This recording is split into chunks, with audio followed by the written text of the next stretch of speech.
You already know what time it is. It's time to talk about hurricanes. And let's see if your boy is rusty or not, because hurricane season is starting to kind of give off some weird signals. Here's a current look at the United States. Pretty wacky. You see all these funny colors? They're not supposed to be there. I'm just kidding. They are. You want to know why? Because this right here is the satellite imagery. And this basically takes a look at all the different clouds, all the different showers and thunderstorms. But wait. If we start to veer our way down southeast, you can see that we got a bunch of blobs in the middle of nowhere. Reconfigure our satellite imagery a little bit, and here we go. We got our blobs with a bunch of clouds and thunderstorms. So what is this all about? Well, this is what we like to call disturbances. The National Hurricane Center goes out of their way to issue forecasts practically every single day.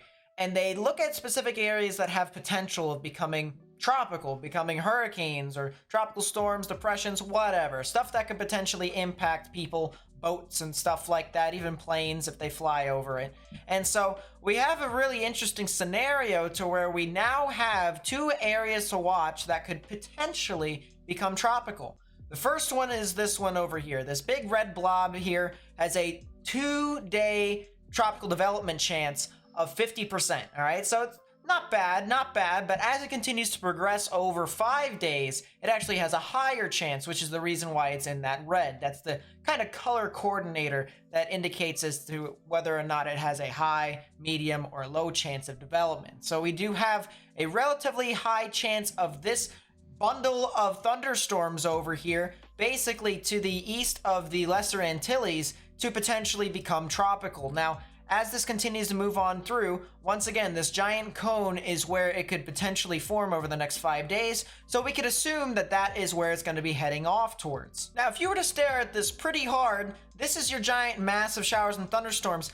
I don't really see a whole lot of things spinning. I see a lot of clouds just kind of going away from it and just spinning in all sorts of different directions. So that kind of tells me that this thing isn't really super tropical. But what I do see is this thing spinning up here. You can see the counterclockwise spin in this portion of the ocean. And this is actually a low pressure system that is creating a substantial amount of wind shear here that could potentially deter this thing from forming over the next 2 days, which is the reason why the National Hurricane Center has given this about a 50-50 shot of trying to actually form. But after this actually passes through that area, as you can see, we have a lot of flow coming from the west to the east. This is basically going to push a lot of these showers and thunderstorms further and further into the area behind where that wind shear is to potentially get it, in a little bit better area to try and develop. The other thing that you can see here in the water vapor imagery is a lot of these dark shaded colors, and this basically indicates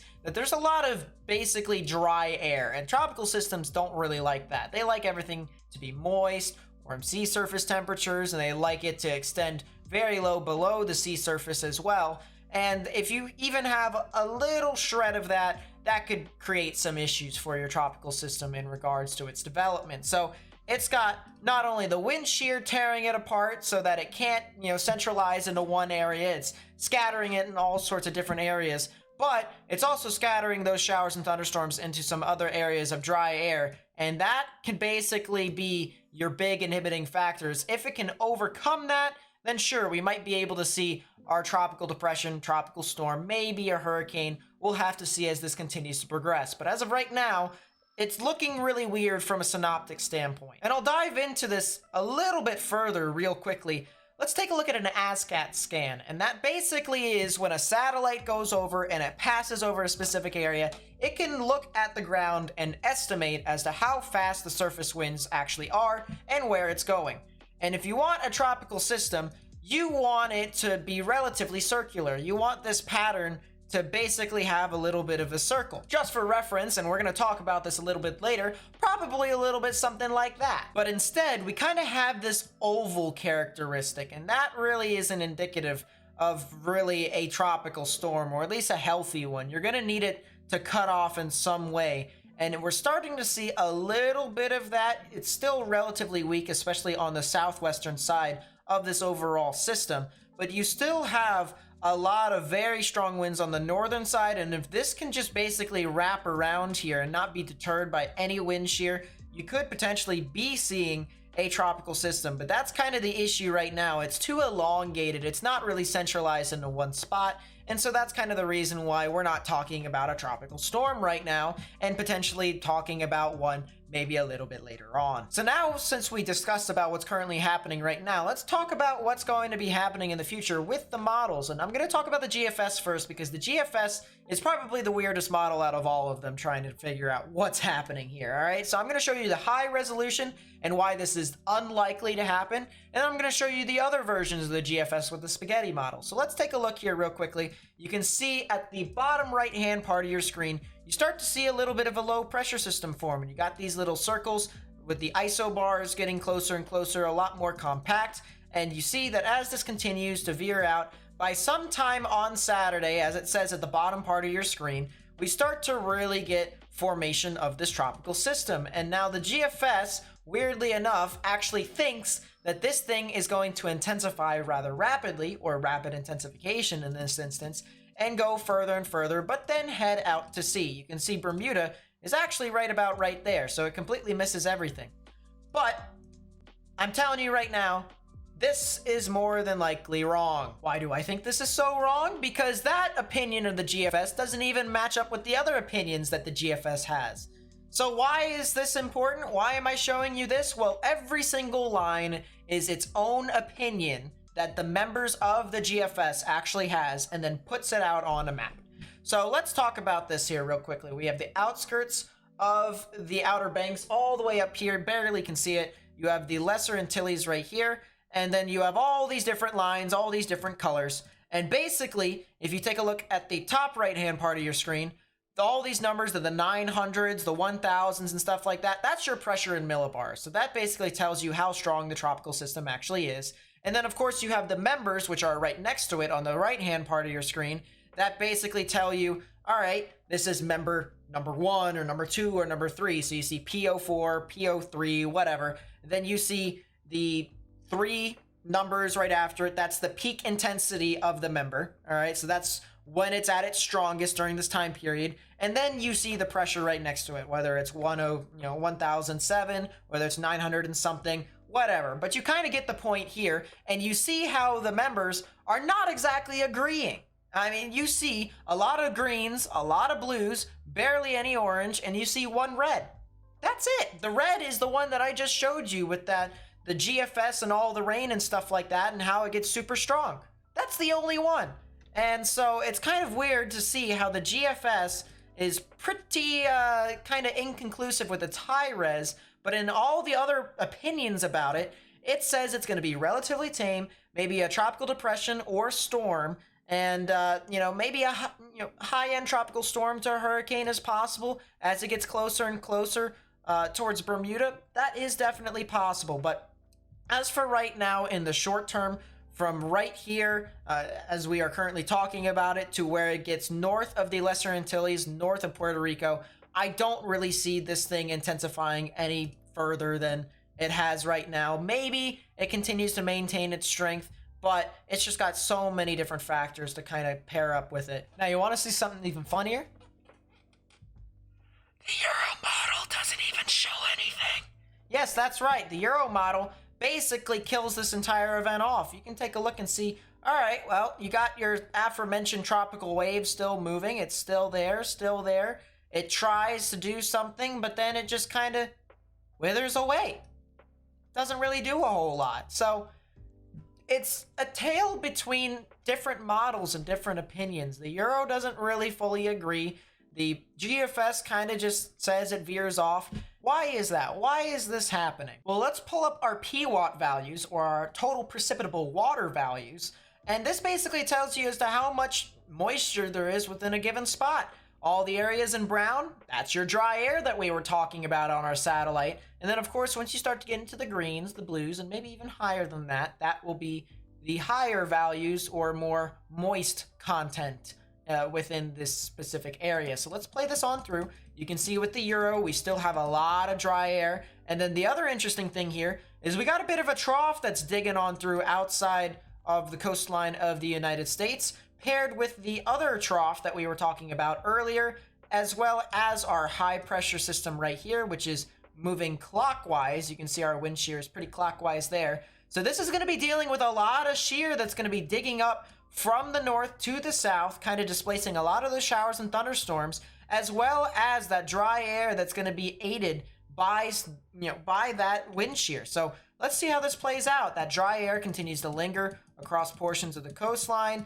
You can see the tropical system tries to gain a lot of traction, but unfortunately for itself, it doesn't really continue to maintain after that, because once again, we got a new low pressure system, a new trough that's going to start to dig on through, and potentially this is where things could get really weird after this. And I don't really have a good model run to show you all. If that does come into fruition, we could potentially see a system try to ride up the coast. So maybe areas near Nova Scotia and St. John's and stuff like that, they may need to watch out.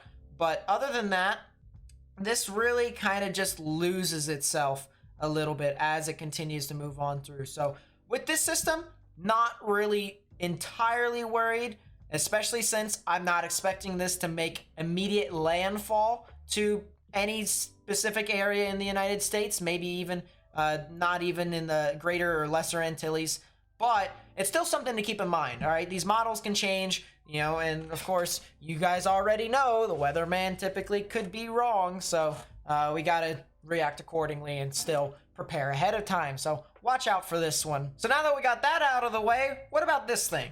All right, now we talk about the other system, the other area to watch, more or less. This one, over the next 2 days, has a pretty low chance of forming, 20% chance. But over 5 days, that's when things start to get kind of interesting. We have this tropical wave that is expected to move off of the coast of Africa and get over this open water, which is relatively warm.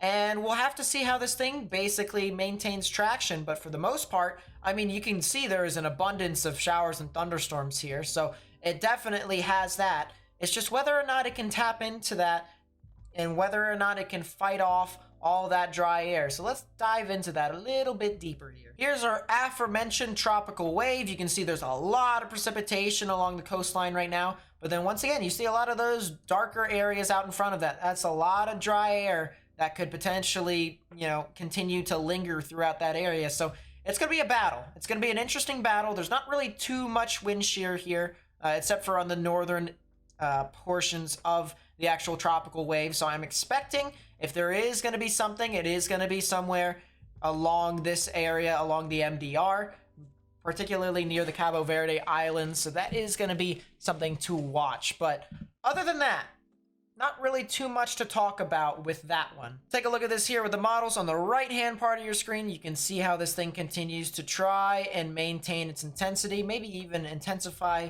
for a brief period of time before it starts to move off to the north, and then it kind of just goes away.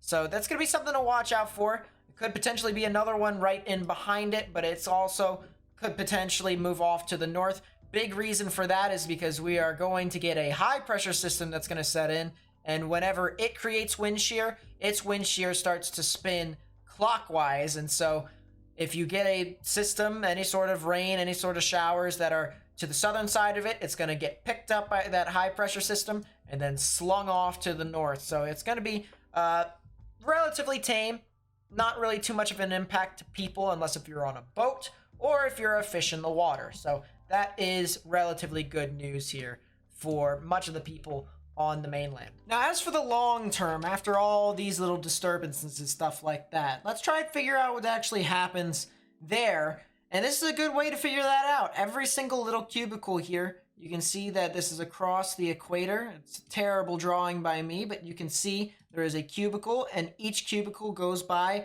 5 days. So this starts from now, actually, August 30th, and it continues into September, all the way into early October. Now, if it's green, that means it's relatively active in regards to some tropical activity. And if it's kind of the orange and red, it's non-active. It's pretty dry for the most part. And so you can see here that we are starting to get into a little bit of a drier period. But then as we continue into the mid to late stages of September, that's when things can start to really fire off. And we probably won't exactly tell until we get to about, I'd say, the 8th or 9th.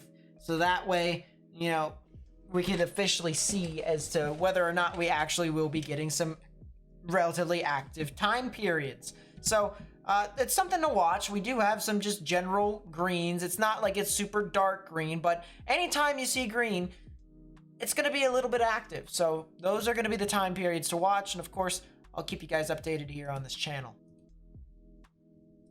On the other hand, and this is outside of the United States, if you're near Okinawa, Japan, you probably should evacuate. There is a good chance there is a super typhoon knocking at your doorstep. It may not directly impact you, but the surf is going to be insane. And if you're anywhere near it, if you're on a boat and you're to the southern portion of it, I mean, this thing is just churning. There's a good chance that this thing could potentially try to reach Category 5 strength. It's already Category 4 on the Saffir-Simpson scale, but it is still classified as a super typhoon, anything Category 4 and above. So it's very intense, and as of the recent satellite images from the Himawari, you can see how the eye is starting to shrink, and this could either mean two things. I think it's going to mean the first thing rather than the other one. This thing is starting to intensify some more. On the other hand, if you're over near Okinawa, Japan, you probably shouldn't be there because there is a significant super typhoon that is starting to head over into that area.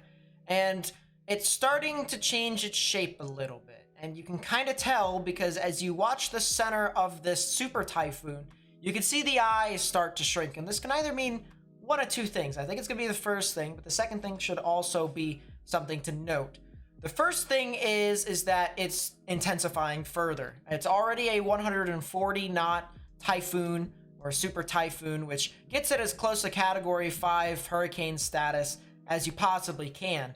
And usually when you have a very tight and compact eye, it usually means that it is doing very well for itself in regards to the outtake of its energy, with the ventilation and everything. And so it's, for the most part, looking very good. But I think it also could be this other thing, and this is the lesser likely of the two scenarios. It could be undergoing another eye wall replacement cycle, and that just basically is it, if you think of it as a defense mechanism for it to continue to maintain stability after it encountered some form of error, if you will.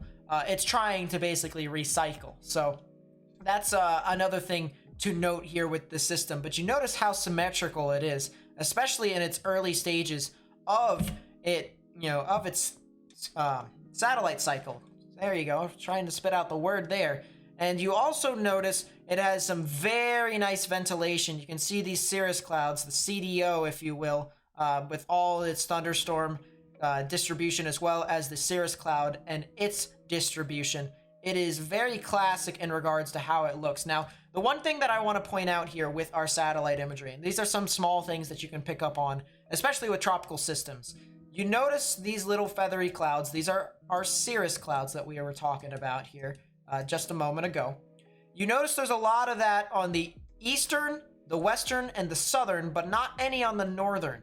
If this didn't have any wind shear, it would be super symmetrical to the point where you'd see featheriness all the way around it as well. But that's not the case because we actually have some wind shear coming from the north to the south and southwest, basically kind of steering this system towards that general direction. And that's kind of the reason why you see how this system kind of loops off down towards the south and west a little bit. So that's kind of what we got here to deal with and how this is expected to continue to maintain. But man, oh man, is this an absolute insane super typhoon, especially with, you see how these dark blacks turn into these bright grays. These are some very, very cold cloud tops on our infrared satellite. And basically, if you don't know how infrared satellite works, the satellite looks at the temperatures of these clouds, and of course, the higher the clouds are in the atmosphere, the colder it will actually be, and so it'll take a look at that temperature and reflect it back. And of course, the taller the clouds are, the more intense the thunderstorms are, and so that could indicate the intensity of a tropical system in this case as well. So just basically a couple few things that are really interesting within the storm, and we'll get into the nitty-gritty with this as well before we actually sign off. This is basically taking a look at the exact same thing. Of course, these are our temperatures, but in this instance, it is now in Kelvin, so it is a different temperature gradient in general. But just realize, once you start to get into the yellows and the reds, that's intense thunderstorm activity that is starting to occur. And of course, you can clearly see that it is forming rings around the eye, which is as textbook as you can possibly get.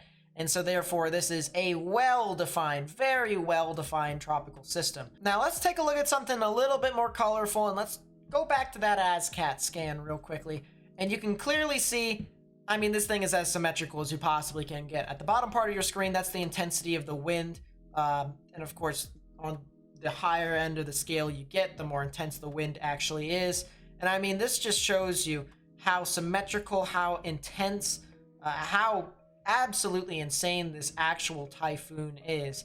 And so all the areas near Okinawa, in my honest opinion, they really need to just be on the heavy lookout. And as a matter of fact, if you actually go to a radar right now, it could be any radar, it doesn't really matter, and you go over to Japan, you can see this tropical system now start to get into view. Look at this. Go over to Okinawa, which is on the southern side. There's the mainland of Japan, and you can go all the way down here to Okinawa. You can see this thing looks absolutely insane on radar now, and you can clearly see that eye wall starting to become very evident here on radar, which indicates, in my honest opinion, a very healthy tropical system. So just for laughs, let's go ahead and take a look and see as to where this thing is going. And of course, you notice all the model members say this thing is more than likely going to be an intense typhoon as it continues to move on through. It is expected to kind of do a loop-de-loop, all right? So you notice how this thing moves off to the west, but then it does a loop-de-loop, splits in between Okinawa and the China general area, as well as Taiwan, and then it starts to go north, and a lot of the members seem to take it in between South Korea and Japan. So regardless, these two countries over here, let alone three as well, including North Korea, South Korea, Japan, all of them need to be on the lookout, especially with the huge swell moving about. You have to remember hurricanes spin counterclockwise, and so the swell here, especially from this tropical system, is going to be relatively high, especially on the southern portions of the mainland of Japan. So definitely something to watch out for, especially as an intense tropical cyclone. And you can even see a lot of these members continue to maintain this red or orange color as it continues to move through this area, which means it will more than likely be still a strong typhoon in upwards of about category 2 to category 3 intensity. So something to watch out for as that continues to move off towards the north and east. Now, this is the Joint Typhoon Warning Center. They issue warnings as well on typhoons and cyclones and stuff like that. This is their cone of uncertainty as to where this thing could potentially go. And they basically take it, once again, in between Okinawa and Taiwan, as well as China. And they have it curling up to the north sometime around Friday into Sunday. That's when it will eventually start to progress further and further north. And so the mainland of Japan, as well as Korea, should definitely be on high alert at that instance. But this thing continues to maintain its intensity, even as it continues to move off down south of Okinawa and due east of Taiwan. You can still see it's about 110 knots this time here on the 1st. And even as it continues to move off to the 3rd and to the 4th, it starts to actually re-intensify up to about 115 knots. So definitely something to watch out for as this continues to progress. And of course, I might as well give you guys a couple of updates here and there about what exactly is happening here, as well as the systems in the Atlantic. So I hope you guys enjoyed that. It's very jam-packed with all sorts of information. Decided to go back to my roots. And yeah, I hope you guys enjoyed it. If you did, please be sure to leave a like, subscribe if you're new, turn on notifications, share this with as many people as possible to get the word out, because that's the big thing here. We're trying to get the word out. So, you know, doing stuff like subscribing, liking, sharing it with people on social media and stuff like that. That really does help me a lot. So once again, thank you guys so much for watching, and I will catch you guys what will more than likely be towards the latter stages of this week. So I'll see you guys next time. Peace out.